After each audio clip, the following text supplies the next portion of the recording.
위기의 대한민국, 모르는 게 약, 아는 게 힘, 서울대 소비트렌드 분석센터의 2021 전망. 날뛰는 소를 길들여내는 능숙한 카우보이처럼 불안한 미래, 팬데믹 위기에서 구원해줄 한 줄기 빛. 트렌드 코리아 2021. 이미 와 있는 미래, 이미 일어난 미래. 함께 보시죠. 오늘 늦은 오후부터는 중부지방을 중심으로 강한 비가 몰아치겠습니다. 늦은 밤까지 내린 비는 내일 새벽에 그칠 예정입니다. 날씨 뉴스를 접했다면 여러분은 뭘 준비할까요? 맞습니다. 우산을 챙기겠죠. 이처럼 2008년부터 매년 소비자의 트렌드를 분석하여 미래를 대비하는 안목을 키워주고 계시는 서울대 생활과학대학 소비자학과 김남도 교수님의 트렌드 코리아 2021편이 출간되었습니다. 소확행, 워라벨, 언택트, 일코노미, 욜로라이프, 세포마켓, 뉴트로, 필환경 시대, 펠리미엄, 펜슈머 등 이제는 생활 속 일상 언어가 된 키워드들 역시 트렌드 코리아에서 발표된 자료라는 사실 알고 계시나요? 모르는 게 약이다, 아는 게 힘이다? 여러분은 어떤 선택을 하실 건가요? 어쩜 우리가 인지하는 것보다 훨씬 더 빠르게 미래는 와 있는지도 모르겠습니다. 다가올 미래, 우리는 어떤 준비를 하고 이해해야 할까요? 기업도 개인도 빠른 생애사 전략으로 거침없이 피보팅하라고 얘기하는 책. 지금 중요한 것은 변화의 방향이 아니라 속도다. 그 구체적인 내용 들여다보겠습니다. 2021년 소비 트렌드 전망, 그 첫 번째, 브이노믹스. 바이러스가 바꿔놓은 그리고 바꾸게 될 경제. 감염병이 전 세계적 유행이라는 위기 속에 우리는 한 번도 경험해보지 못한 세상을 만나고 있습니다. 영화나 소설에서나 펼쳐질 얘기들이 현실에서 일어나고 있는 것이죠. 역사를 되짚어보면 팬데믹은 항상 미래를 앞당겼던 전력이 있습니다. 흑사병이 중세시대와 르네상스 시대의 분기점이 되었던 것처럼 아마 지금의 감염병 역시도 새로운 시대로의 진입이 시작된 건 아닐까요? 바이러스가 바꿔놓은 경제위기가 사라지면 가장 빠른 회복을 할 업종은 어디일까요? 테마파크, 뮤지컬 공연, 미용실, 색조 화장품, 학습지, 가사지원 서비스 등이고, 완만한 회복을 할 업종은 해외여행, 면세점, 노래방, 헬스클럽, 관광객 대상 호텔 등입니다. 감염병 위기로 인해 반사적 수혜를 누렸던 업종은 화상 커뮤니케이션, 사치품, 대형 TV, 성형외과, 피부관리 등입니다. 트렌드 코리아 2018에서 처음 제안했던 언택트가 이제는 우리 생활의 필수적인 수단으로 자리 잡아가고 있으며, 최근에는 온라인에서 모든 업무가 이루어지는 현상을 가리켜 온택트라는 용어도 나오고 있습니다. 재택근무, 원격근무, 비대면 유통의 확장은 앞으로 지켜볼 핵심 키워드가 될 것입니다. 두 번째, 레이어드 홈. 미래의 집은 집 이상의 역할을 하며 사람이 원하는 모든 것을 갖추게 될 것. 너무나 당연하게 여겨지던 정형적이고 고정된 공간, 집이 변화의 진앙지가 되고 있습니다. 감염병 위기로 인해 전 국민이 오랜 시간 집에 머무르면서 집에 대한 관심이 폭발적으로 늘었습니다. 여러 벌의 옷을 겹쳐 입어 멋을 부리는 레이어드 룩처럼 집이 기존의 기본 기능 위에 새로운 층위의 기능을 덧대면서 무궁무진한 변화의 양상을 보여주고 있습니다. 감염병의 위기는 황금성 높은 자산으로서 욕망의 대상이 되어버린 하우스의 의미가 삶을 영위하는 공간으로 재정이 되는 홈으로의 변화 가능성을 보여주고 있는 것입니다. 집의 기본 기능이 강화되면서 수혜를 입은 산업은 위생가전, 가구, 인테리어 영역입니다. LG전자 트럼 스타일러가 30% 증가, SK매직 공기청정기 166% 증가, 그리고 재택근무와 홈스쿨링 확산으로 책상, 책장 등 서재형 가구는 42%로 가장 극적인 매출 증대를 보였습니다. 미래의 집은 단순히 집 이상의 역할을 하며 사람이 원하는 모든 것을 갖추게 될 것이다. 구글이 선정한 최고의 미래학자 토머스 프레이가 한 말입니다. 세 번째, 자본주의 퀴즈. 돈과 소비에 대한 편견이 없는 새로운 소비자들이 등장하고 있습니다. 어릴 때부터 광고, 시장, 금융 등 자본주의적 요소에 친숙하고 자본주의 생리를 몸으로 체득한 세대가 소비의 주체로 성장한 것입니다. 시장을 바꿔나가는 주역으로 등장한 자본주의 퀴즈는 소비자로서 이전 세대와는 사뭇 달라진 태도를 보입니다. 그 중에서도 특히 세 가지 특성을 보여주는데, 첫째, 시장에 대한 이해력과 활용력을 보여주는 광고. 둘째, 가장 가시적으로 취향이 드러나는 소비. 셋째, 경제활동에서 필수적인 재무관리에 대한 태도 변화. 광고에 쿨하게 대처하는 것은 물론 소비를 향한 욕망에도 솔직합니다. 그리고 돈에 대해 부지런히 공부하여 균형 잡힌 시각으로 자신의 삶을 설계할 줄 아는 소비자입니다. 네 번째, 거침없는 피보팅. 끊임없이 변하는 시장을 상대하기 위해 주저없이 피보팅하라. 피보팅이란 원래 축을 옮긴다는 뜻의 스포츠 용어인데 감염병 이후에는 사업 전환을 일컫는 중요한 경제 용어가 되었습니다. 현재는 제품, 전략, 마케팅 등 경영의 모든 국면에서 다양한 가설을 세우고 끊임없이 테스트하면서 그 방향성을 상시적으로 수정해 나가는 일련의 과정을 의미하게 되었습니다. 유튜브, 인스타그램, 트위터, 넷플릭스의 공통점은 무엇일까요? 사업 초기에 구상했던 비즈니스 모델은 신통치 않았지만 이후 새로운 방향으로 사업을 전환함으로써 큰 성공을 거둔 기업이라는 점입니다. 우리가 잘 아는 유튜브는 애초에 온라인 데이팅 영상 사이트로 서비스를 시작했지만 사람들이 관련 영상을 올리지 않자 아예 개인들이 찍은 영상을 쉽게 올리고 감상하는 사이트로 전환해 지금의 성공시를 이뤘습니다. 실제로 성공 궤도를 달리고 있는 기업 중에 본래의 사업 영역을 그대로 이어가는 경우는 오히려 별로 없습니다. 시대가 변하고 소비자가 변함에 따라 사회 영역과 방향을 적절히 전환함으로써 여러 차례 위기의 파고를 넘어 현재의 위상에 올라선 경우가 대부분입니다. 위기는 부실한 기업을 솎아내는 자본주의 정리 메커니즘으로 작용하기도 합니다. 20세기 세계 필름 카메라 시장의 1위 기업은 디지털 카메라로의 전환 피보팅이 늦은 결과 파산에 이르고 말았습니다. 위기를 극복하고 새롭게 도약하기 위해 피보팅을 성공적으로 수행하려면 어떤 준비가 필요할까요? 책 247페이지 상세한 내용을 몇 번이고 정독하시기 바랍니다. 5번째, 롤코라이프. 롤러코스터를 타듯이 자신의 삶을 즐기는 Z세대의 라이프 스타일을 롤러코스터 라이프, 줄여서 롤코라고 합니다. 놀이기구 앞에 긴 줄이 있으면 더 타고 싶듯 이 젊은 소비자들은 유행하는 이벤트나 챌린지에 자발적으로 합류하고 롤러코스터에 예측할 수 없는 속도감을 즐기듯 상식적인 예측의 범위를 넘어서는 짧은 변주와 이색적인 협주를 찾으며 하나의 유행이 끝나면 뒤돌아보지 않고 하차한 후 다음 유행으로 서둘러 갈아탑니다. 롤코라이프의 등장은 참여를 중시하고 일상에서의 재미를 찾아다니는 Z세대의 정체성과 흐름을 같이 합니다. 스마트폰을 손에 들고 더 자극적이고 새로운 콘텐츠를 이리저리 찾아다닙니다. 이에 따라 기업은 고객의 변화에 맞춰 나갈 수 있는 공들여 준비한 100% 완벽한 마케팅보다는 미완성일지라도 끊임없이 치고 빠지는 쇼케팅이 필요한 시기입니다. 6번째, 오하운. 오늘 하루 운동. 일상의 운동이고 운동이 일상이 된다.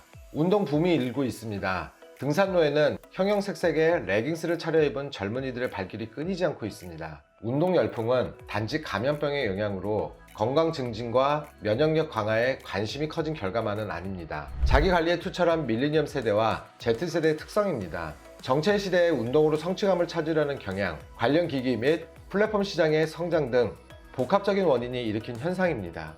운동의 일상화는 성취와 경쟁을 지향하던 한국인의 삶의 기준이 건강하고 즐거운 가치를 찾는 일로 이동하고 있음을 의미합니다.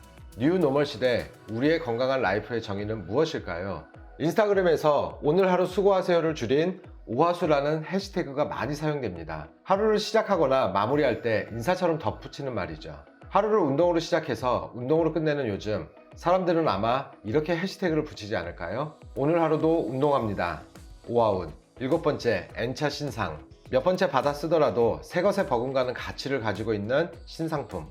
중고시장의 성장세가 심상치 않습니다. 요즘 중고마켓은 아나바다 운동, 아껴 쓰고 나눠 쓰고 바꿔 쓰고 다시 쓰고로 대표되는 이전의 중고거래와는 질적으로 다릅니다. 단순히 남이 쓰던 상품이 아니라 몇 번째 받아 쓰더라도 새것에 버금가는 가치를 가지고 있는 중고품은 이제 신상품과 다름없어졌습니다. 이러한 현상을 N차 신상이라고 말합니다. 여러 차례 거래되더라도 신상품과 다름없이 받아들여지는 트렌드를 표현한 것입니다.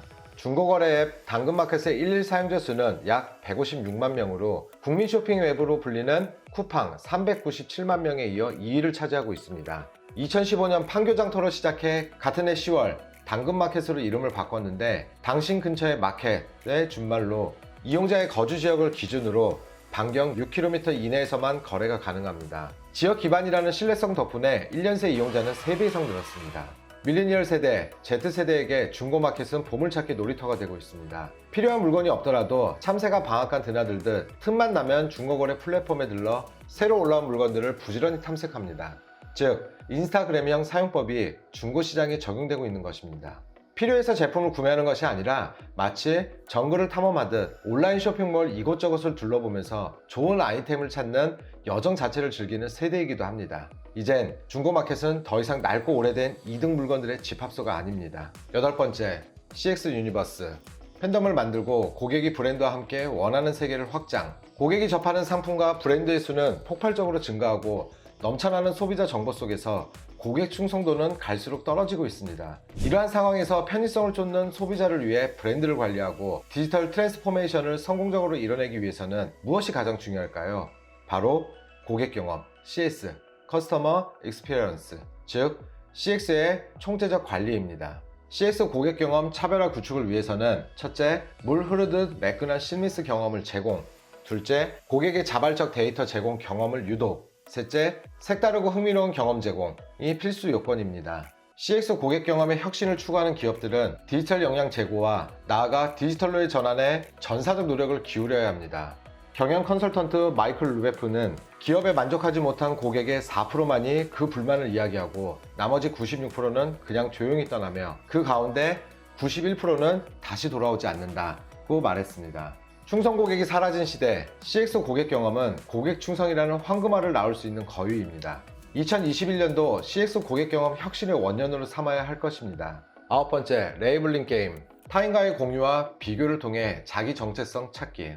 한 사람이 여러 개의 정체성을 동시에 갖는 멀티 페르소나의 시대, 한 사람에 대해서도 맥락에 따라 다양한 큐레이션을 실시하는 초개인화의 시대에 나는 누구인가는 스스로도 대답이 쉽지 않은 질문입니다. 사회적 접촉이 현격히 줄어들며 실존적 불안을 가중시키는 팬데믹 시대의 현대인이 내 안에 나, 자기 정체성을 찾는 과정을 일컫는 레이블링 게임이라는 용어를 새롭게 제시합니다. 과거에는 자신을 표현하기 위해 자기 정체성에 맞는 브랜드를 선택했다면 이런 브랜드를 구매하는 걸 보니 나는 이런 사람이라는 역의 인과관계가 성립하고 있습니다. 나답다는 것은 무엇인가? 나는 무엇을 잘하는가? 무엇을 좋아하는가? 무엇이 되고 싶은가? 스스로를 깨닫는 일만큼 어려운 것은 없습니다. 레이블링 게임은 자신의 내면을 들여다보고 표현하고 싶어하는 현대인의 자발적인 소비자 행동이기 때문에 기업이 소비자와 끊임없이 함께 소통하며 상호 간의 자발적인 정체성의 동일시를 이룰 수 있을 때 비로소 새로운 트렌드를 이끄는 브랜드로 성장할 수 있을 것입니다.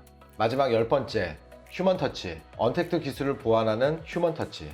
감염병 사태로 가장 조명받는 트렌드는 언택트 기술입니다. 하지만 시간이 지날수록 언택트 기술이 지향해야 할 방향은 인간과의 단절이나 대체가 아니라 인간적 접촉을 보완해주는 역할이어야 한다는 점이 부각되고 있습니다. 역설적이게도 휴먼터치의 필요성이 커진 것이죠.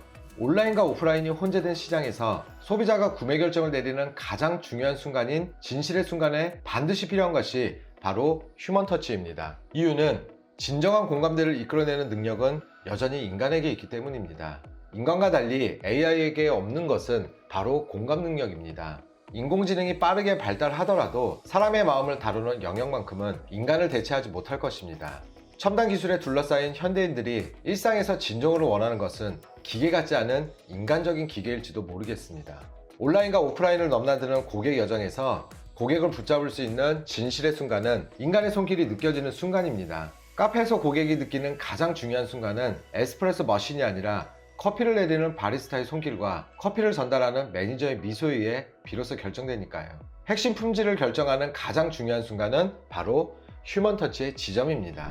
전 세계의 트렌드가 감염병 발병이라는 큰 충격의 사태에서 자유로울 수가 없습니다. 세계 경제가 마치 역병의 포로 수용소에 갇힌 듯 탈출구를 찾지 못하는 형국입니다.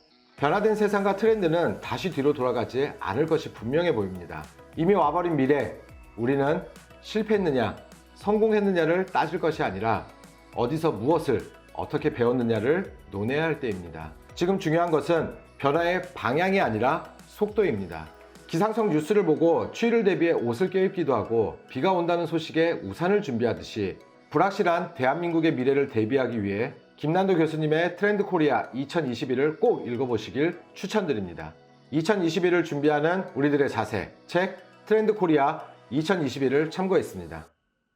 일상이 정지된 시간, 감염병으로 세상은 완전히 달라졌습니다. 과거를 그리워할 것인가, 미래를 이끌 것인가. 오프라인 기반의 기업들에게는 생존을 위해서, 온라인 기반의 기업들에게는 경쟁을 위한 필수 요소로서 반드시 준비할 온택트. 우리는 지금 언택트 시대를 넘어 온택트 시대로 진행 중입니다. 우선 사전적 정의부터 살펴보겠습니다. 언택트, 콘택트, 접촉하다에서 부정의 의미인 언을 합성한 말, 사람과의 접촉을 지향한다는 의미입니다. 온택트, 온라인이 더해진 개념, 실제로 대면하지 않은 상태에서의 연결을 의미합니다. 이번 감염병으로 인해 많은 것이 달라졌다고 많은 사람들이 얘기합니다.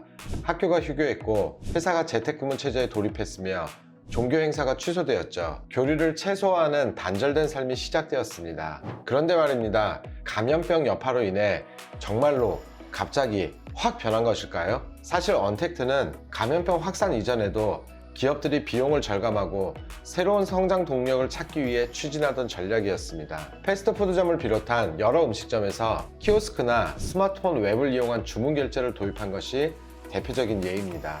편의점 업계에서는 2016년 아마존이 선보인 무인 매장 아마존거처럼 무인 편의점을 도입하기도 했고, K뱅크, 카카오뱅크 등 오프라인 점포가 없는 인터넷 전문은행이 성장세를 이어가고 있었습니다. 그 외에 음식 및 세탁물의 비대면 배송, 숙박업소의 무인 입실 시스템, 중고차 비대면 거래 등 다양한 분야에서 언택트 서비스가 이어지고 있는 상황이었습니다. 비대면으로 이어지는 시스템이 불안할 거라는 우려와 걱정 대신 실제 고객 입장에서는 언택트 서비스는 만족도가 높았습니다. 물론 비대면 서비스가 모든 상황에서 낫다고 할 수는 없지만 많은 기업과 고객이 만족하며 이미 사용하고 있는 상황이었습니다. 향후 감염병의 안정세로 돌아서면 우리의 삶이 감염병 이전으로 돌아갈 수 없듯이 온라인의 효율성, 편리함을 경험한 사람들이 다시 오프라인 생태계로 회귀하기는 쉽지 않을 것입니다. 바뀐 세상에 적응하는 뉴 노멀 시대를 준비해야 합니다. 그중 온택트는 오프라인 기반의 기업들에게는 생존을 위해서, 온라인 기반의 기업들에게는 경쟁을 위한 필수 요소가 될 것이면 분명해 보입니다. 멀지 않은 미래, 우리 삶의 모습을 미리 내다본 모바일 미래보고서 2021을 살펴보겠습니다. 첫째, 온택트 시대의 AI, 초개인화 비즈니스를 선도하다. AI 기술과 고객 경험을 어떻게 연결할 것인가의 고민. 비대면 시대에도 사람들은 여전히 경험하고 싶어 합니다. 접촉하지 않으면서 고객의 경험을 강화하기 위해 AI를 활용하는 기업들이 급증하기 시작했습니다. 스타벅스의 딥브루를 기반으로 매장 내 식자재 재고 수요 예측, 필요한 바리스타 수 분석, 고객 주문 이력 분석 및 추천 서비스 제안의 예와 나이키의 신발 사이즈 분석 및 추천 서비스 나이키 핏 개발, 음성으로 신발 모드 제어가 가능한 나이키 어댑트 오토맥스 출시의 예, 그리고 인바디드의 사용자와 유대감을 형성해 맞춤형 학습을 제공하는 소셜 로봇 막시 출시. AI는 업무 생산성 향상, 고객 응대 등 다양한 분야에 적용되어 성과를 내기 시작하면서 온택트 시대, 기업에게 선택이 아닌 생존을 위한 필수 요건이 되고 있습니다. AI 기술을 얼마나 잘 활용하느냐가 기업의 가치 창출에 직접적인 영향을 주고 기업의 미래까지 결정하게 될 것입니다. 뉴 노멀로 자리 잡은 온택트 시대, 기업들은 저마다의 색깔로 적극적으로 시대의 흐름에 대응하며 미래 먹거리와 새로운 가치를 창출할 것으로 기대됩니다. 두 번째, 온택트 시대의 디바이스, 외출하지 못하는 사람들을 세상과 연결하다. 영화 감상, 운동, 외식, 교육 등의 바깥 활동을 집에서 누리고자 하는 사람들이 점점 더 늘고 있습니다. 사람들의 생활 방식이 재택 중심으로 변화하면서 주로 사용하는 기기들도 변화했습니다. 작은 사이즈의 스마트폰보다는 태블릿, PC, TV 등 대형 디바이스에 대한 수요가 늘어났고 홈테크와 개인위생 기기에 대한 관심도 높아졌습니다. 그들은 스마트폰 하나로 만족하지 못하고 스마트 TV를 비롯해 홈 트레이닝 기기, 스마트 오븐과 식물 재배기, 교육용 로봇 등 다양한 홈테크 기기 시장으로 눈을 돌리고 있습니다.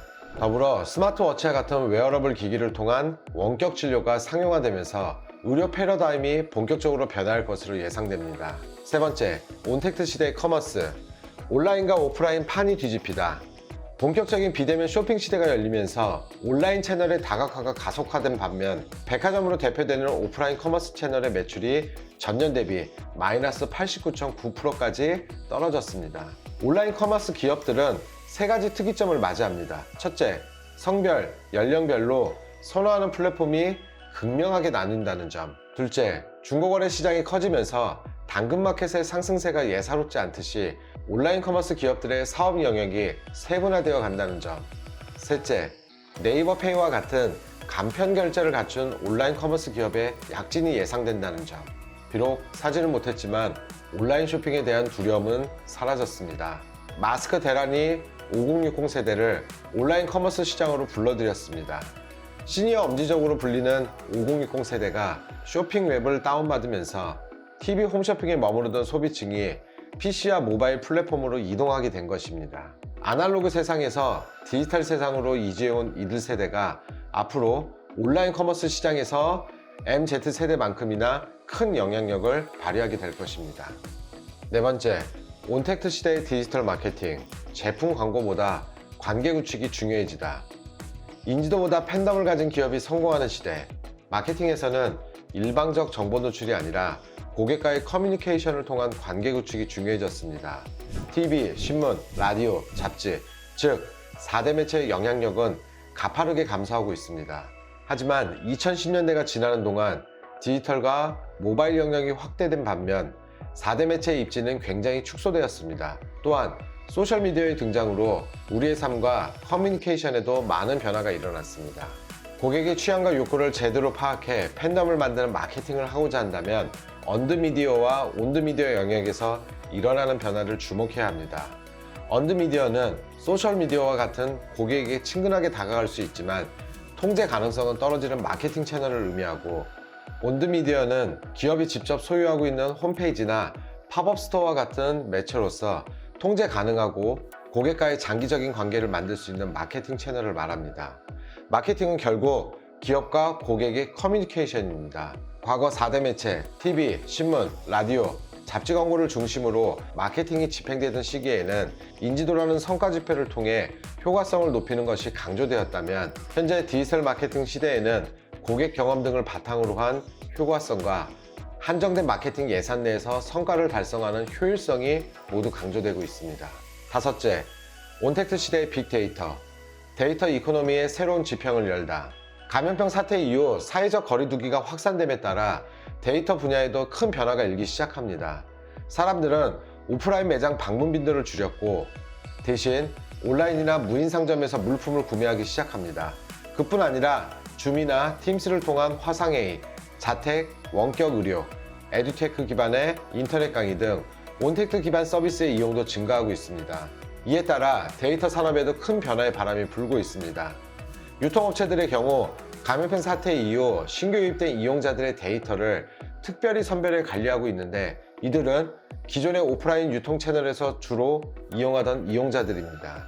이들의 배송 주소, 주요 구매 상품, 연령층 등을 분석해 오프라인 이용자의 온라인 신규 유입 전략을 수립하거나 진열 상품을 변경하고 새롭게 개점 혹은 폐점할 오프라인 매장을 판단하는 등 여러 출구 전략으로 활용할 수 있습니다.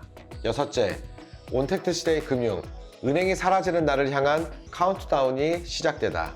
감염병 유행은 대면 거래를 선호하던 60대 이상 고객들마저도 모바일 앱으로 불러들였습니다. 모바일 오픈뱅킹의 가입자 수는 서비스 시행 6개월 만에 2천만 명을 넘어섰으며, 대면 상담이 필수로 여겨졌던 자산관리 서비스까지도 비대면으로 이루어지고 있습니다. 오픈뱅킹과 마이데이터 정책 도입으로 은행, 카드, 보험, 통신 등 흩어져 있는 개인 금융정보를 묶어 관리할 수 있게 된 고객들은 금융상품 조건을 비교해 더 유리한 상품에 가입하고 타 금융사 상품으로 갈아탈 수도 있습니다. 이에 기업들은 투자, 소비, 지출에 대한 개인별 패턴을 분석해 얼마나 양질의 생활 밀착형 금융 서비스를 제공하느냐가 충성 고객을 만드는 초석이 될 것으로 보입니다. 은행 간 경쟁이던 오픈뱅킹과 달리 마이데이터는 플랫폼 간 경쟁이 될 것이라는 분석이 나옵니다. 대형 금융 지주사 임원은 대형 플랫폼 위주로 금융이 재편되면 기존 금융사는 플랫폼에 상품을 공급하는 하도급 업체가 될 수도 있다고 말했습니다. 2020년 감염병 위기로 인해 많은 기업들이 직격탄을 맞았지만 새로운 시장을 찾은 기업도 있습니다. 그 중에서도 재택근무, 원격 수업, 온라인 쇼핑, 홈 트레이닝, 클라우드 데이터와 같은 서비스를 제공하는 기업들이 언택트 수혜주로 주목받으며 기업 가치가 급상승했습니다. 2년이 걸릴 디지털 트랜스포메이션이 2개월 만에 이루어졌다. 마이크로소프트 CEO 사티아 나델라가 한 말입니다. 2020년이 컨택트 시대에서 언택트 시대로, 그리고 다시 온택트 시대로 넘어가는 과도기였다면 2021년에는 완전한 온택트 시대가 열릴 것으로 예상됩니다. 우리의 삶은 감염병 위기 이전으로 돌아갈 수 없다는 말과 함께 현 상황이 암울하게 느껴지기도 하지만 위기 속에서 기회는 반드시 존재합니다. 오프라인상의 접촉은 차단되었지만 온라인상의 접속은 더욱 제약이 없어졌으며 연결과 소통의 기술을 바탕으로 새로운 비즈니스 생태계가 생겨나고 있습니다. AI, 스마트 디바이스, 커머스, 디지털 마케팅, 빅데이터, 금융으로 대표되는 온택트 비즈니스에서 어떤 기업과 기술이 2021년을 주도하게 될까요?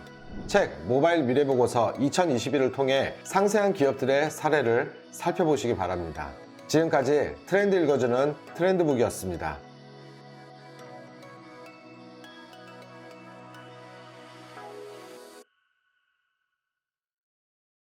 2021년의 유튜브 세상은 어떻게 변하며 우리는 무엇을 준비해야 성공할 수 있을까요? 매일 유튜브를 시청하고 있다면 1인 크리에이터를 꿈꾸는 분이라면 오늘 이 영상 놓치지 마세요. 트렌드 읽어주는 트렌드북 2021년 당신이 꼭 알아야 할 유튜브의 모든 것, 핵심 키워드 정리뿐만 아니라 2020년 유튜브 핵심 키워드도 비교 정리해 드립니다. 자, 준비되셨나요? 지금 시작합니다. 감염병 확산과 팬데믹으로 우리 삶은 커다란 변화를 맞이하고 있습니다. 거리두기는 시대의 에티켓이 되었고 자주 뭉치던 다양한 모임들이 취소되었습니다. 재택근무와 온라인 수업이 일상의 풍경이 되어버린 지 한참 지났습니다. 19년 9월 앱 리테일 분석 서비스 YG앱은 국내 안드로이드 스마트폰 이용자의 앱별 사용 시간을 조사한 결과 유튜브 이용 시간이 총 460억 분으로 집계가 되었습니다. 이는 18년 333억 분보다 38%나 증가한 수치입니다. 또한 YG앱에서 조사한 20년 월 데이터를 보면 작년 443억 분에 비해 약 20% 증가한 3,377만 명이 531억 분을 이용한 것으로 집계가 되었습니다. 유튜브 다음으로 애용한 웹은 카카오톡으로 작년 대비 사용 시간이 5% 증가했으며 네이버 역시도 8% 증가폭을 기록했습니다. 국내에서 가장 오래 사용하는 동영상 앱에서도 2위 넷플릭스와는 체류 시간에서 38배나 더 높은 유튜브가 단연 독보적인 위치를 차지하고 있습니다. 같은 기간 조사한 월 이용자 수 측면에서도 유튜브는 3,370만 명으로 가장 압도적이었습니다. 이 추세는 당분간 지속될 전망입니다. 감염병의 영향으로 재택근무, 온라인 학습 등 미디어를 대하는 자세 또한 지난해보다 훨씬 유연해졌습니다. 우리는 신문과 라디오 시대를 넘어섰고 TV 시대도 이미 정점을 찍었습니다. 이제 다양한 채널과 콘텐츠를 매개로 사용자 중심의 서비스로 재편되면서 사람들의 대화가 훨씬 다양해지고 깊어졌습니다. 유튜브 트렌드는 미디어와 콘텐츠, 플랫폼, 나아가 우리 사회의 트렌드로 확장되고 있습니다. 새로운 패러다임을 만들어가는 공간, 실시간으로 소통하고 함께 커뮤니티를 만들어가는 공간, 온라인은 더 이상 제약이 아니라 오히려 다양한 연결 형식들이 시도되면서 더욱 확장된 디지털 시대를 맞게 될 것이고 그 중심에는 유튜브가 있을 것이 분명해 보입니다. 2021년 유튜브 트렌드 핵심 키워드 8가지를 알아보겠습니다. 첫째, 리셋, 패러다임의 재설정. 주린이와 불인이라는 단어를 들어보셨나요? 요즘 유튜브를 보면 많은 개인 방송들이 재테크와 주식에 대해 다룹니다. 영혼까지 끌어모아 집을 사고 동학 개미운동이라고 이름 붙여질 정도로 주식 열풍이 불고 이를 통해 계층 상승을 꿈꿉니다. 잘 모르면 구글링 해봐. 구글로 정보를 검색한다는 뜻입니다. 우리 주말에 온라인 화상회의 하자는 뜻이죠. 이제 사람들은 더 이상 대면 회의와 미팅에 고집하지 않습니다. 재택근무 시에도 업무 생산성에 차이가 나지 않는다는 발표가 나오기도 했습니다. 2021년에는 새로운 형식의 온라인 라이브 공연이 우리의 문화생활을 채울 것입니다. BTS의 방방군과 SM의 비욘드 라이브 등 공연 양식을 새롭게 모색하는 실험은 물론 트롯신이 떴다, 백파더 등 예능 방송에서 화상 채팅 솔루션을 활용하는 사례도 점차 늘고 있습니다. 두 번째, 스트리밍, 실시간이라는 상품. 웬만한 것들은 이제 실시간으로 흘러다닌다? 마치 상하수도 시스템에 수도꼭지를 연결하면 물을 마음껏 마실 수 있듯이 음악과 영상이 흐르는 네트워크에 언제든 실시간으로 접속하면 원하는 대로 소비할 수 있는 시대입니다. 더 이상 사람들은 저장하지 않습니다. 왜냐하면 접속하면 바로 볼 수 있기 때문이죠. 스트리밍 시장은 상품의 구성도 바꾸어 놓았습니다. 좋은 음악이나 영화를 평생 소장하기 위해 구입한다는 개념은 점점 사라지고 나만의 관심 리스트에 넣어두고 언제든 재생해서 즐기면 되기 때문입니다. 세 번째, 서브스크립션. 내 입맛대로 구독 경제. 정보의 과잉은 정제된 정보를 구독하고 싶은 욕구를 낳았습니다. 소유 종말과 접속의 시대를 직접 느끼게 해주는 매개체가 바로 구독 서비스입니다. 현재 당신이 구독 중인 서비스를 떠올려 보세요. 생각보다 다양하고 많아서 놀랄 것입니다. 젊은 층에서는 자신의 유튜브 구독 리스트가 사생활처럼 공개되기 꺼려지는 소중한 자산이 되고 있습니다. 네 번째, 알고리즘. 각각 알고리즘. 유튜브에서 추천해주는 컨텐츠는 개인마다 모두 다릅니다. 바로 알고리즘 때문이죠. 유튜브 알고리즘이 나를 여기로 이끌었다? 무슨 뜻인지 아시나요? 알고리즘은 사람들을 최대한 플랫폼에 오래 머물게 하기 위해 부지런히 일하며 시청자가 이탈되는 것을 최대한 막으려 했습니다. 유튜브를 통해 이용자들과 만나고 싶은 크리에이터들은 알고리즘의 작동 원리를 알아야 운영 성과를 올리기 좋습니다. 유튜브 최적화를 위해 컨텐츠 자체는 물론 썸네일과 설명글을 포함해 제작과 운영 과정에서 다양한 요소들을 유튜브 알고리즘 입맛에 맞추려 노력하고 있습니다. 다섯 번째, 인터랙티버티.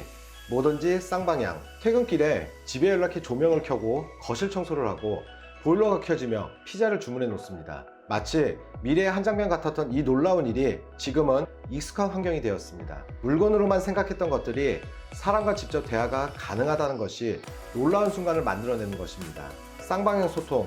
요즘 유튜브 이용자들은 스마트폰으로 영상을 볼 때 화면을 2번 터치해서 10초씩 빨리 재생시키거나 뒤로 되가보면서 봅니다. 또 아래 추천 영상을 스크롤하며 훑어보기도 하고 댓글 펼쳐보기도 동시에 해냅니다. TV나 기존 매체에서 줄 수 없던 쌍방향 소통 채널 유튜브는 개인 간의 소통을 넘어 기업이 소비자와 직접 만나는 소통 쌍방향 채널로도 손색이 없습니다. 이에 기업들도 기존의 일방적 정보 전달 위주의 광고에서 벗어나 소비자들과 공감, 소통하려고 부단히 애쓰는 중입니다. 여섯 번째, 커뮤니티. 여전히 끼리끼리. 커뮤니티는 온라인 카페처럼 공통의 관심사를 바탕으로 형성되거나 소셜미디어상의 친구 혹은 팔로워 등 기존의 지인 네트워크 기반에서 연결망이 확장되며 형성되는 게 통례입니다. 반면 유튜브는 콘텐츠를 매개로 구독자 기반이 형성되면서 커뮤니티로 전환되어 갑니다. 비대면 시대의 커뮤니티는 어떻게 진화할까요? 요즘은 각자 줌을 켜놓고 맥주나 와인을 훌쩍이며 수다를 떠는 해피아워가 유행입니다. 따로 또 같이 있는 것이죠. 여전히 사람들은 무엇인가를 함께하고 싶어 합니다.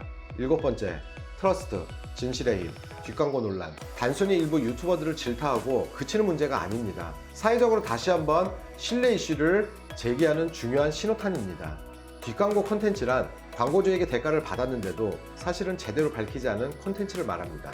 내돈내산이라고 말하며 리뷰한 제품이 실제로는 광고와 협찬이었음이 드러나면서 사과 행렬이 이어졌죠. 반면 광고를 엄격하게 배제하거나 솔직히 밝히며 앞광고를 한 유튜버들은 오히려 신뢰를 높이며 호응을 얻었습니다. 마지막 여덟 번째, 커넥터빌리티, 연결 역량의 시대. 연결 역량은 대면 사회와 비대면 사회를 막론하고 또 온라인과 오프라인에 상관없이 연결 여부 및 연결 기반에서의 새로운 가치 창출에 대한 주도적인 힘을 지칭합니다. 즉, 쉽게 얘기하면 필요한 누구 혹은 어떤 자원을 연결해서 목적하는 바를 얻을 수 있는 힘을 말합니다. 심플하게 말하면 아날로그 시대의 영업 왕으로 이해할 수도 있습니다. 단순히 누구를 얼마나 많이 아느냐의 문제가 아니고 원하는 대상을 적절한 방식으로 연결할 수 있는지, 그래서 원하는 가치나 성과를 만들어낼 수 있는지가 연결 역량의 큰 관건입니다. 앞으로 유튜브에서는 생산자와 소비자의 경계 없이 서로 연결되어 거대한 유니버스를 만들어갈 것으로 보입니다. 앞으로 온라인 세상은 과연 어떻게 변할까요? 2021년 유튜브 트렌드 핵심 키워드 8가지를 다시 정리해 보겠습니다. 첫째, 패러다임이 바뀌다. 새롭게 판이 짜여졌다. 디지털 혁신의 가속 페달이 더 빨리 돌아가기 시작했다. 둘째, 이제 실시간 상품이다. 사람들은 더 이상 저장하지 않는다. 대신 관심 리스트에 넣어 언제든 즐긴다. 셋째, 구독 리스트가 나를 대변한다. 소외 종말과 접속의 시대, 사람들은 자신의 취향을 구독으로 드러낸다. 넷째, 알고리즘의 이해, 사랑하는 애인에게 잘 보이기 위한 노력, 유튜브 최적화 알고리즘. 다섯째, 터지는 댓글, 쌍방향 소통이 답이다. 온갖 영상에 떠오르는 댓글들, 즉각적이고 쌍방향적인 소통이 일상이 된다. 여섯째, 여전히 끼리끼리 커뮤니티. 언제 봐도 즐거운, 한동안 못 봤어도 다시 보면 즐거운 존재, 친구. 낯선 사람들도 관심사가 같으면 친구가 된다. 일곱째, 연결될수록 중요해지는 진실의 힘. 손바닥으로 하늘을 가릴 수 없다. 연결될수록 진실의 힘이 더 커진다. 마지막 여덟 번째, 연결 역량의 시대. 나 이런 사람이야. 이젠 퍼스널 파워의 시대가 왔다. 여기까지 잘 보셨나요? 그럼 19년에 발표한 2020 유튜브 트렌드도 살짝 보고 올까요? 2020년 유튜브 트렌드 9가지 핵심 키워드. 첫째, 어그로. 당신은 관종인가? 둘째, 요약. 내가 대신 요약한 걸 봐. 셋째, 공유 경험.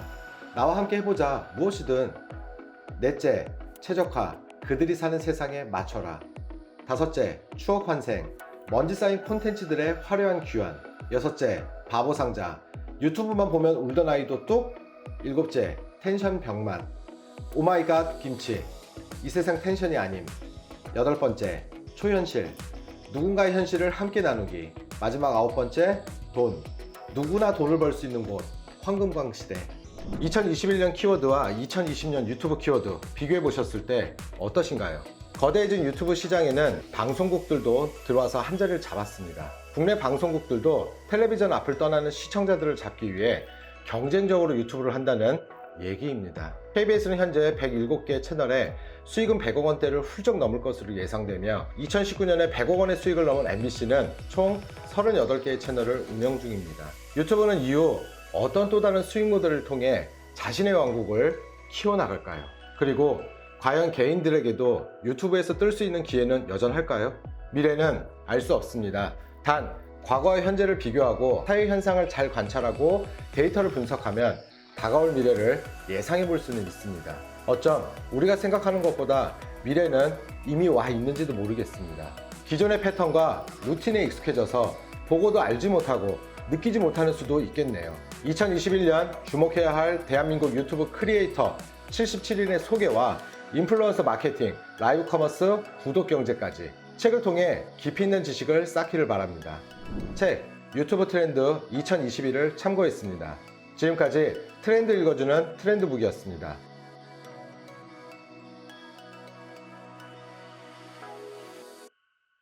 비대면 선호로 영업직과 상담직의 대량 해고, IT, 보안, 의료 등 일부를 제외하고는 쇠퇴하는 2, 3차 산업, 준비 없이 다가온 오프라인의 종말. 지금 당장 우리에게 필요한 것은 불안 심리에 근거한 추측이 아니라 기술 전망과 경제 동향에 근거한 대응 전략입니다. 미래의 변화에 대해 디지털은 어떠한 역할을 하게 될까요? 그동안 디지털이 원만한 수준에서 발전되었다면 포스트 코로나 시대에서는 디지털을 활용하는 수준의 퀀텀 점프, 즉 압축 성장을 하게 될 것으로 보여집니다. 변화는 이미 시작되었으며 앞으로 1년간 더욱 숨막히는 속도로 진행될 것이 분명합니다. 우리는 생존할 것인가, 도태될 것인가, 위기를 해치고 나가기 위한 핵심 전략 5가지를 알아보겠습니다. 첫 번째, 뉴노멀 시대를 살아갈 노동자가 주목해야 할 키워드는 아날로그 시대에 필요했던 아이디어로 가득한 창의적인 인재가 디지털 시대에는 통찰력을 제공하는 데이터 분석 전문가로 바뀌었습니다. 과거에 필요했던 기계 메커니즘을 설계하는 인력이 요즘에는 머신러닝과 딥러닝 전문가로 바뀌었습니다.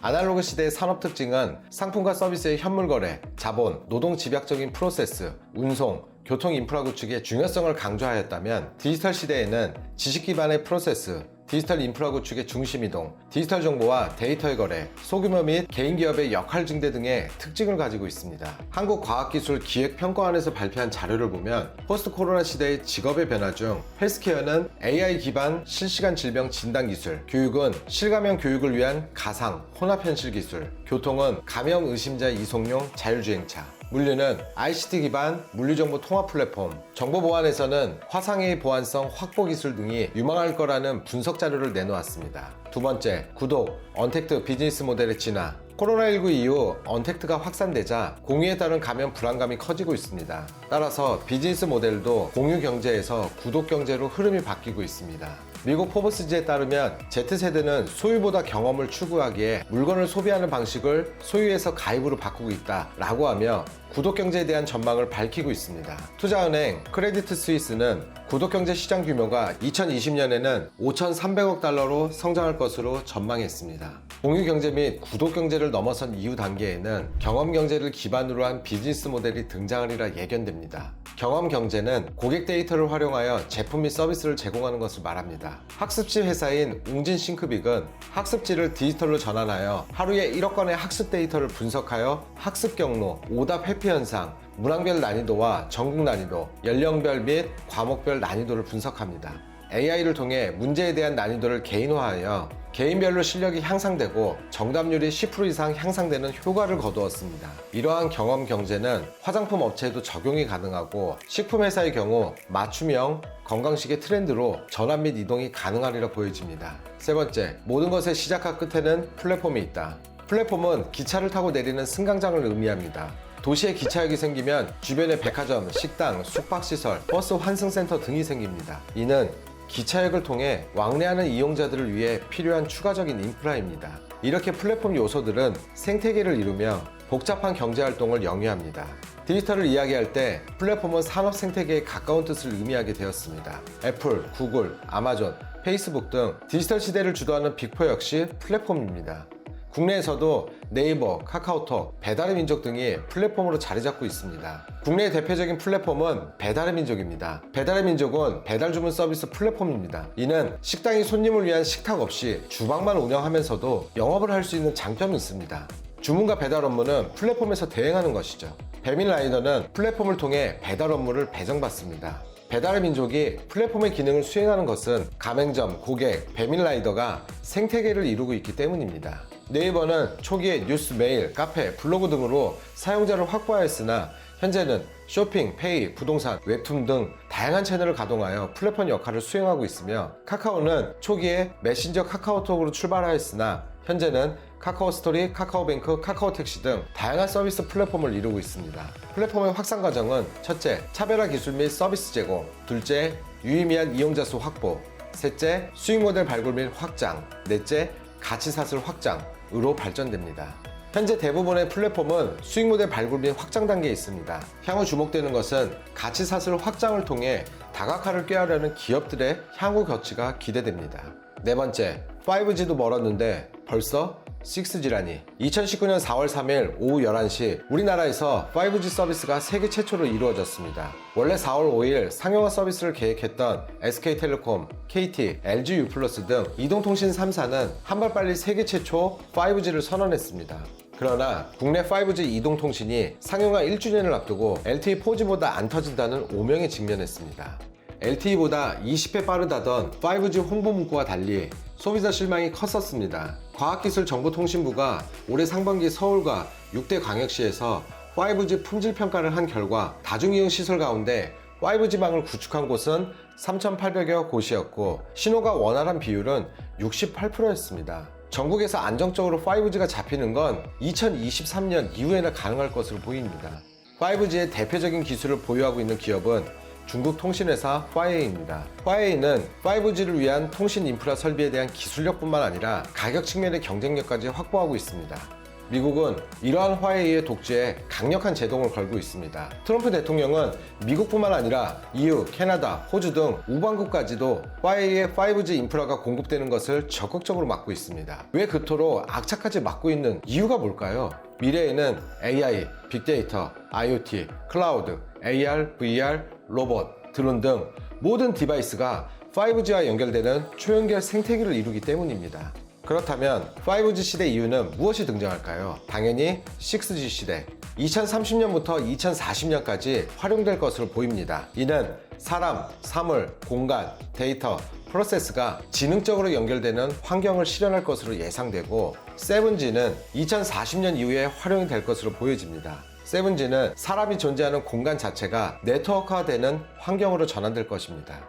마지막 다섯 번째, CCTV는 공공장소를 관찰하고 IoT는 개인을 추적한다. 디즈니월드는 RFID 태그가 있는 웨어러블 손목밴드 매직밴드를 만들었습니다.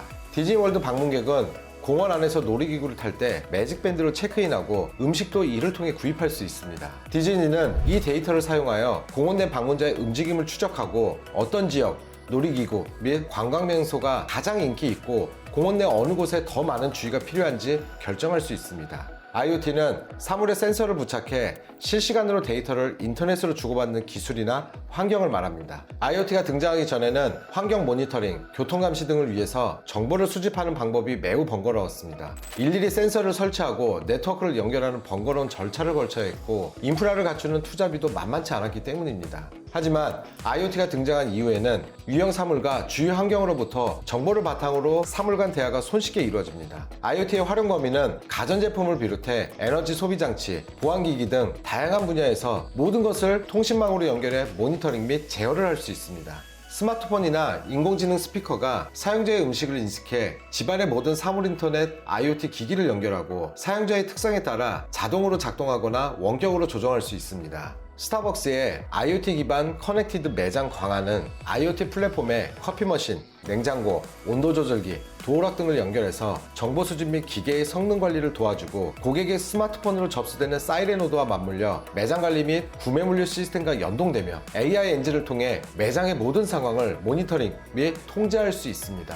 IoT 미래는 산업 영역 자체를 변화시키는 중요한 역할을 할 것으로 보여집니다. 이제 새로운 기회와 성장의 중심에는 항상 디지털이 자리 잡고 있습니다. 다양한 분야에서 동시다발적으로 벌어지는 사건들이 던지는 메시지는 디지털에 적응하는 사만이 살아남는다. 하지만 디지털 트렌드를 따라잡기란 여간 쉽지 않습니다. 매일매일 엄청난 양의 새로운 소식들이 쏟아져 나오고 있기 때문입니다. 준비 없이 다가온 오프라인의 종말, 미래는 우리가 충분히 성장할 수 있는 시간 여유를 주지 않습니다.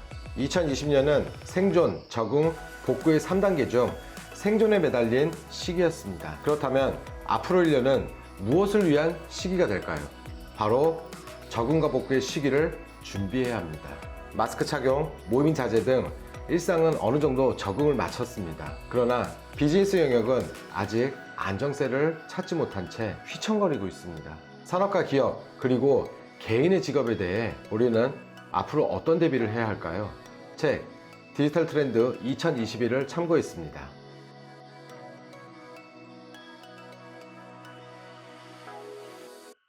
싸울 것인가? 피할 것인가? 일상의 당연한 것들이 더 이상 당연하지 않은 2020년. 우리가 가진 욕망도 트렌드의 속도도 달라졌습니다. 작년과 같은 내년을 맞이한다는 아니란 생각이셨다면 오늘 이 영상이 내 인생의 큰 터닝포인트가 될 것이 분명해 보입니다. 우리가 살면서 전혀 예상하지 못했던 사태, 사회적 격리와 봉쇄 속에서 우리의 라이프 스타일과 비즈니스, 사회와 문화, 소비를 바꿀 것입니다. 이 위기를 극복하는 최선의 두 가지 방법, 치열하게 맞서 싸우거나 과감히 회피하여 도망가거나. 다가올 2021년 여러분의 선택과 집중은 무엇이신가요? 우리 삶에 영향을 줄 라이프 트렌드 7가지 핵심 키워드에 대해 살펴보겠습니다. 첫째, 세이프티 퍼스트. 불안이 만든 새로운 기회.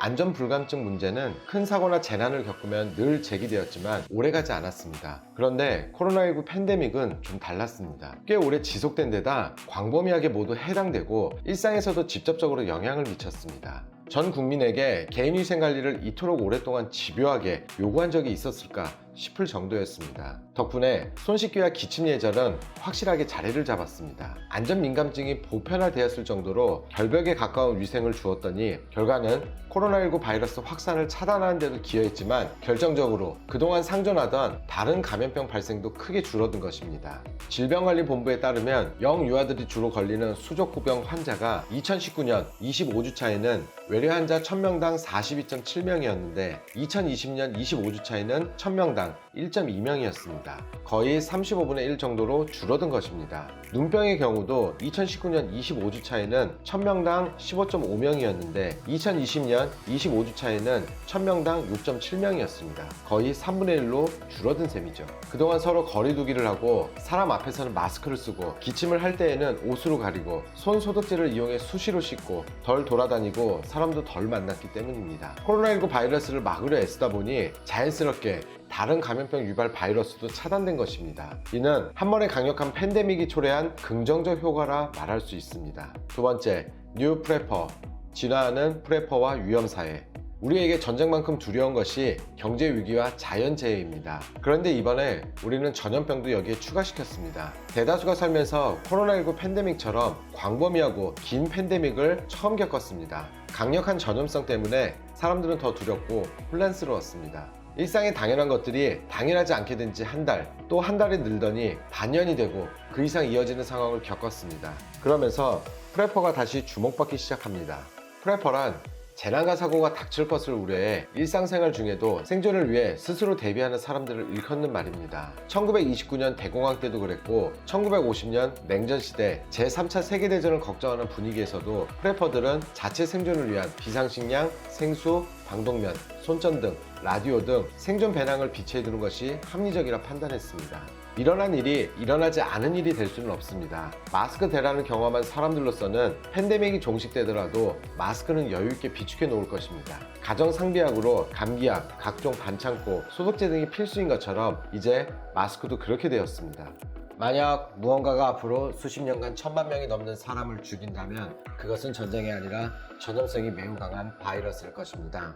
인류는 핵 억제에 막대한 돈을 투자했지만 전염병을 멈출 시스템에는 매우 적게 투자했습니다. 전염병 확산은 전시 상황입니다. 우리가 경계해야 할 것은 미사일이 아니라 미생물입니다. 빌 게이츠가 2015년 4월 테드 강연에서 한 말입니다.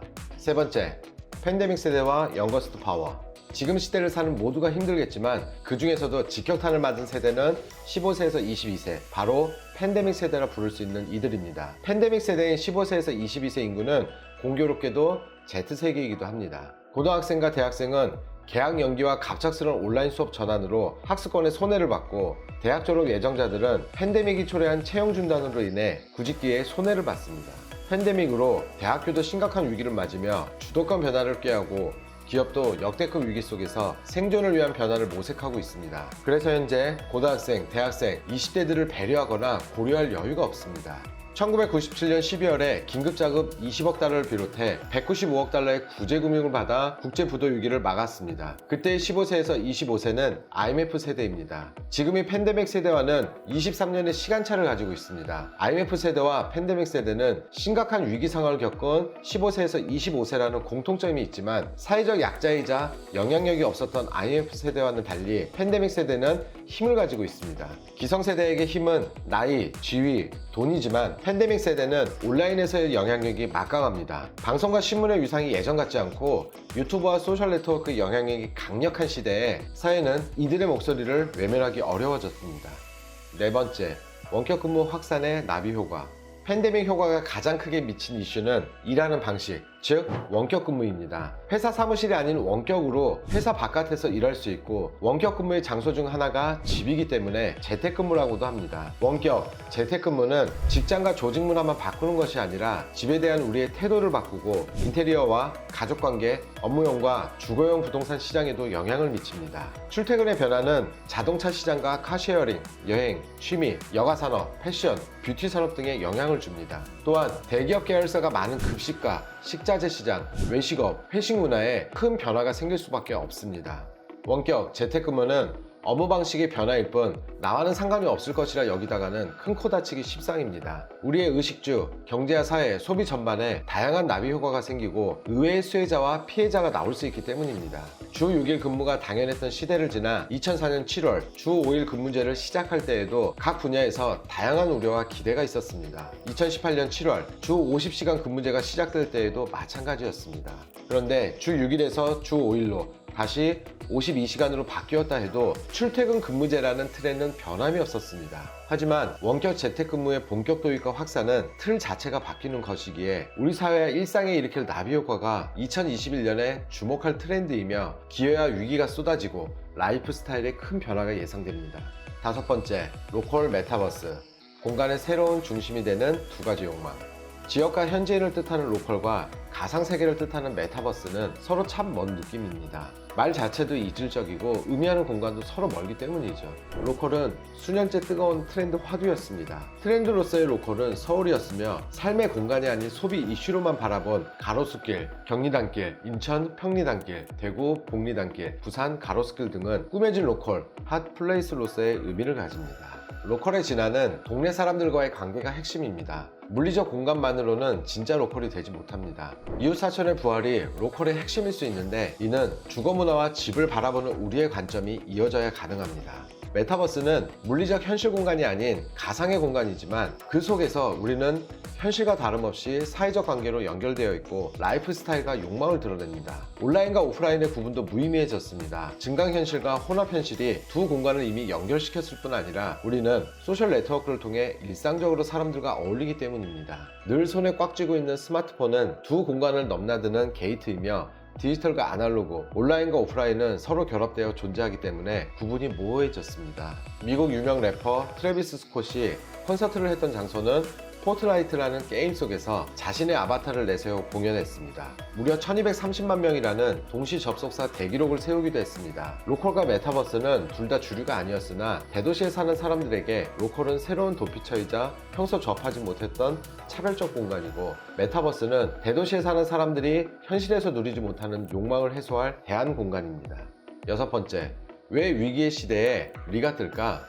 위기 상황에서 리가 트렌드가 된 것은 이번이 처음이 아닙니다. 리메이크, 영화, 애니메이션, 음악 등 이미 발표된 작품을 다시 만드는 것, 리부트, 영화, 드라마, 게임 등의 콘텐츠에서 시리즈가 이어질 때 등장인물은 유지한 채 설정과 스토리를 새롭게 바꿔 기존 팬덤의 충성도를 가져가면서 새로운 성공을 이끌어내는 방식, 리빌드, 건물을 다시 세우는 재건축의 의미이지만 사람의 삶이나 기업의 경영에서 다시 세우다라는 의미로도 쓰임, 리셋, 컴퓨터의 시스템을 초기 상태로 돌리는 것을 의미하지만 자기 개발에서 처음부터 다시 시작한다는 의미로 쓰이며 위기와 불황일 때 특히 선호됨, 리뉴얼, 변화에 맞춰 새롭게 재구성하고 개선시킴, 리파인, 작은 변화로 개선을 이끌어내고 더 세련되게 만듦. 우리는 위기를 겪을 때마다 리를 더 찾습니다. 비즈니스 위기를 대응하기 위해 리 전략을 활용하고, 개인은 리에서 동기부여와 자기개발의 방향을 찾아 위기를 극복할 수 있는 에너지를 얻기 때문입니다. 마지막 일곱 번째, 날개를 단 비대면 경제. 글로벌 IT 산업을 주도하는 기업들의 주력 사업은 엄밀히 언컨택트 이코노미, 즉 비대면 경제에 해당하는 사업들입니다. 눈앞에 사람이 없어도, 사람과 직접 접촉이 없어도 문제없이 잘 굴러가는 것, 그리고 과거 오프라인에서 구현되던 것들을 온라인이나 디지털로 전환시키는 것이 이들의 사업입니다. 온라인 쇼핑 규모가 커지면 아마존, 알리바바, 페이팔 등의 수혜를 보고, 소셜 네트워크, 게임, 콘텐츠에 대한 수요가 커지면 페이스북, 유튜브, 넷플릭스, 닌텐도, 애플 등의 수혜를 보며, 원격, 재택근무가 늘면 마이크로소프트, 애플, 구글 등의 수혜를 봅니다. 이런 시대가 현재 구현하고 있는 것, 미래에 지향하는 것이 바로 언컨택트 이코노미라 할 수 있습니다. 이는 팬데믹으로 인해 등장한 것이 아니라 원래부터 IT 산업이 나아갈 방향이자 미래였습니다. 팬데믹은 그들이 날개를 다는 계기가 되었습니다. 2021 라이프 트렌드 7가지 핵심 키워드 빠르게 정리해 보도록 하겠습니다. 첫 번째, 불안이 만든 새로운 기회. 두 번째, 진화하는 프레퍼와 위험사회.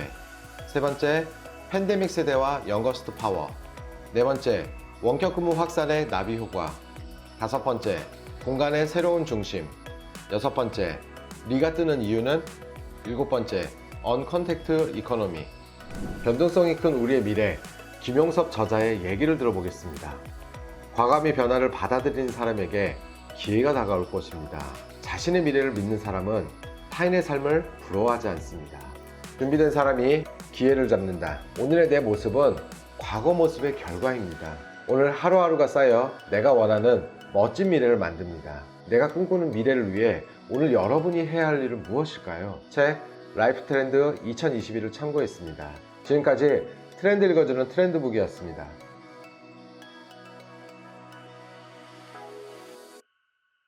마케팅 하세요? 마케팅 하세요.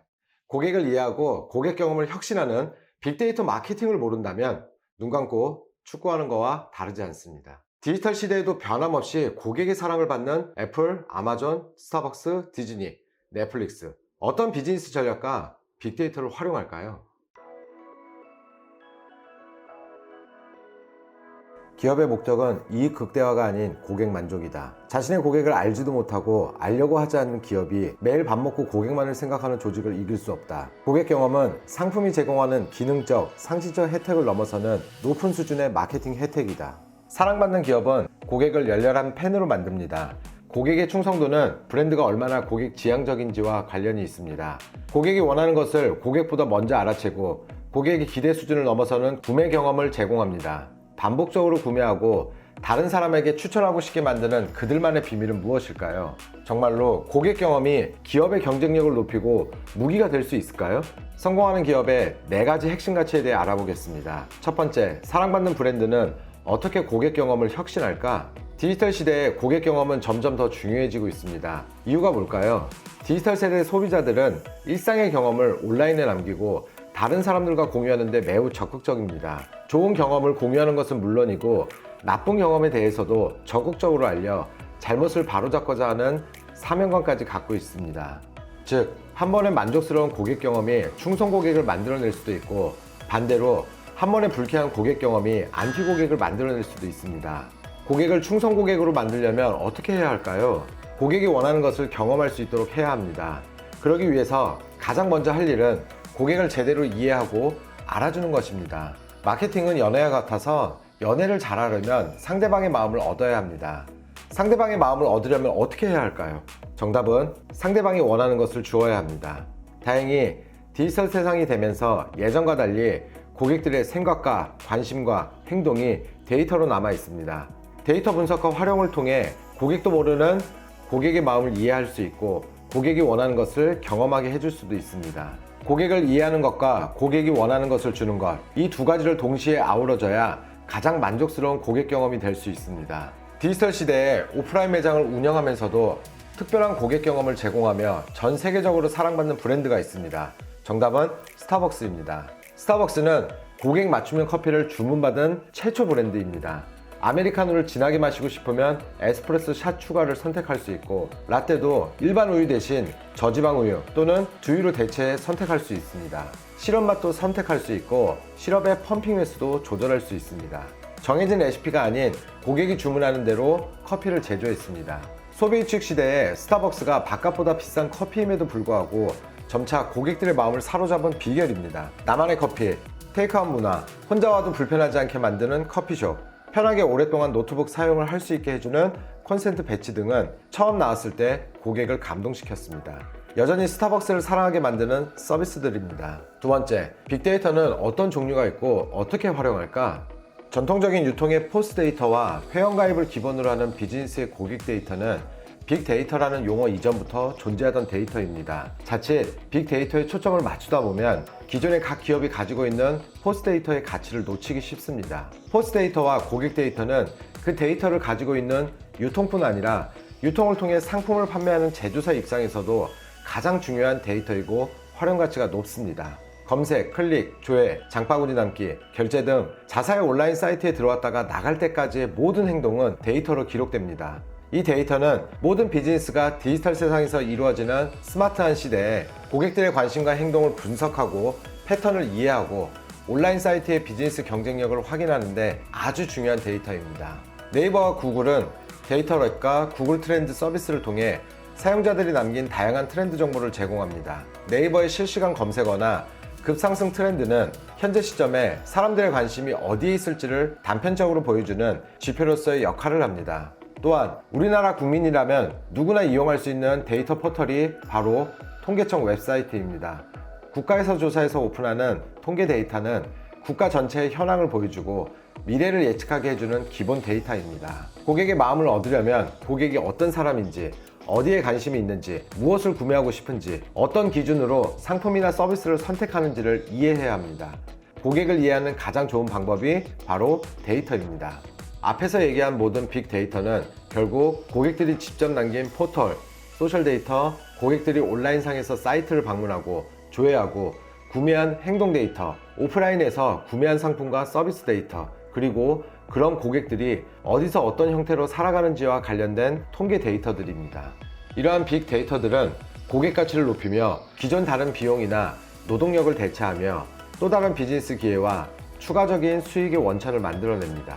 세 번째, 성공한 기업들은 빅데이터로 어떻게 혁신할까? 성공한 브랜드는 고객에게 어필하는 좋은 제품과 서비스를 만듭니다. 하지만 좋은 제품과 서비스가 항상 고객에게 선택받는 것은 아닙니다. 아무리 좋은 제품과 서비스를 가지고 있더라도 고객이 알아보지 못하면 소용이 없습니다. 고객에게 나의 상품과 서비스를 경쟁사의 것과 구분할 수 있도록 만드는 이름이 브랜드입니다. 차별화된 브랜드를 만들기 위해 가장 중요한 것은 첫 브랜드가 되는 것입니다. 첫 브랜드의 핵심은 아무도 갖지 못한 속성을 나의 브랜드와 연결시키는 것입니다. 콜라 하면 코카콜라, 접착시 메모지 하면 3M, 복사기 하면 여전히 제력 쓰인 것은 다른 브랜드들이 없어서가 아니라 그 제품의 카테고리 영역에 처음 들어간 브랜드이거나 그 속성과 강하게 연결된 첫 브랜드이기 때문입니다. 기업의 예를 들어보겠습니다. 우버와 에어비앤비의 핵심은 평점입니다. 평점은 모바일 플랫폼 기반의 비즈니스에서 구매 여정의 필수 단계로서 일반화되고 있습니다. 구매 여정이 완료된 이후 고객이 이용 경험에 대해 직접 평점을 매기는 방식으로 만족도를 측정합니다. 우버는 서비스의 직접 공급자인 우버 기사에 대한 평점 공유를 통해 불신과 걱정을 없애준과 동시에 서비스 품질을 관리하고 있습니다. 에어비앤비는 호스팅이 완료된 후 호스트와 게스트가 각각 상대방에 대해 평가를 하도록 합니다. 본인의 집을 내줘야 하는 호스트를 고려해 게스트에 대해서도 평가를 하게 하는 특징이 있습니다. 상호 평점 방식은 관리인 없이 직접 체크인과 체크아웃을 하는 경우가 많은 에어비앤비의 비즈니스 모델의 핵심입니다. 아디다스는 맞춤형 슈즈 생산을 위한 스마트 팩토리를 만들었습니다. 고객 경험 혁신 측면에서 각 고객은 발 길이 중심의 표준화된 제품 사이즈가 아니라 발 길이, 발볼의 너비, 발등의 높이, 평발 여부 등 본인의 발의 사이즈와 특징에 따라 제품을 선택할 수 있게 만들었습니다. 아마존은 비슷한 책을 구매한 고객과 그들의 평점을 기반으로 고객들의 취향을 구분하고 동일한 취향에 속한 사람들이 좋아할 만한 책을 예측하여 추천하는 북매치 시스템을 개발하여 전체 매출의 35% 매출 증대를 이루어냈습니다.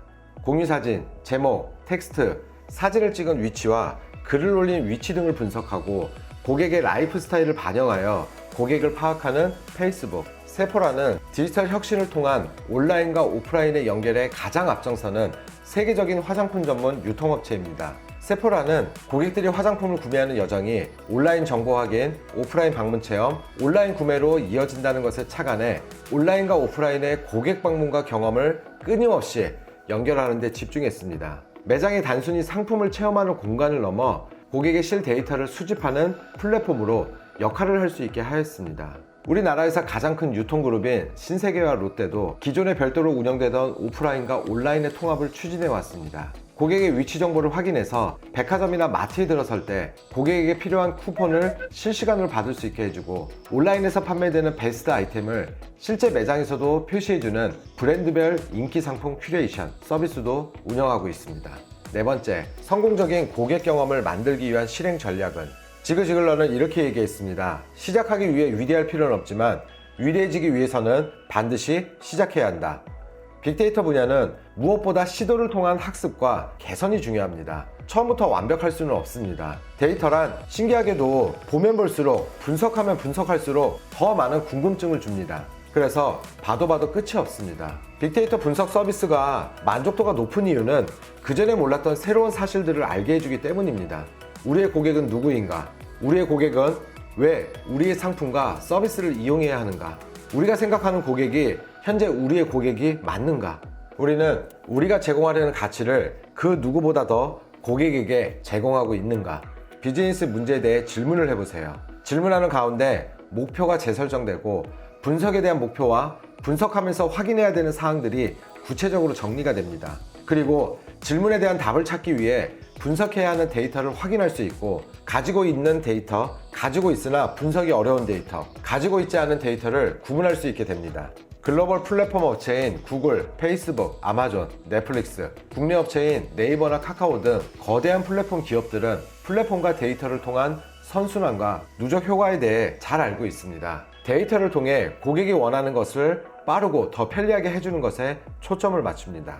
어떤 목적으로 어떻게 활용해서 어떤 가치를 주고 있는지의 개념을 내 비즈니스에 적용하면 우리만의 새로운 고객 경험을 만들어 낼 수 있습니다. 지금은 너무나도 유명한 P&G 회사의 페브리즈, 수백만 달러의 개발비가 들어갔으나 기대와는 달리 시장의 반응은 처참했습니다. 핵심 광고 카피 내용은 심한 담배 냄새나 퀴퀴한 냄새가 난다면 페브리즈를 써라. 그러면 냄새가 없어질 것이다. 경영진의 기대와 달리 매출은 곤두박질치고 페브리즈는 존재감 없는 상품이 되고 있었습니다. 마케팅 팀에서는 고객 경험을 살려서 냄새를 없애는 데 초점을 맞춘 것이 아니라 고객과의 심층 인터뷰와 사용 환경 등을 분석한 후 청소의 마지막 순간에 페브리즈를 뿌리는 것으로 컨셉을 바꿨습니다. 페브리즈는 기분 나쁜 냄새와의 연결고리를 끊고 사람을 기분 좋게 만드는 상품으로 포지셔닝한 후 세계에서 가장 성공한 상품 중 하나가 되었습니다. 그래서 빅데이터는 기술로만 접근하면 답이 없습니다. 기술은 좋은 고객 경험을 전달하기 위한 수단이 되어야 합니다. 빅데이터가 귀중한 이유는 고객의 마음을 읽고 해석할 수 있는 수단이기에 어떤 데이터를 가지고 있는가에 집중할 것이 아니라 전체 비즈니스를 놓고 우리의 고객과 시장은 어떻게 변하고 있는가의 질문에 집중해야 합니다. 고객이 원하는 것을 고객보다 먼저 알아채고 고객의 기대 수준을 넘어서는 구매 경험을 제공하고 고객에게 잊을 수 없는 브랜드 경험을 줘서 반복적으로 구매하고 다른 사람에게 추천하고 싶게 만드는 브랜드. 사랑받는 브랜드 지금 시작해도 늦지 않습니다. 지금 바로 도전하세요. 책 빅데이터는 어떻게 마케팅의 무기가 되는가를 참고했습니다. 지금까지 트렌드 읽어주는 트렌드북이었습니다.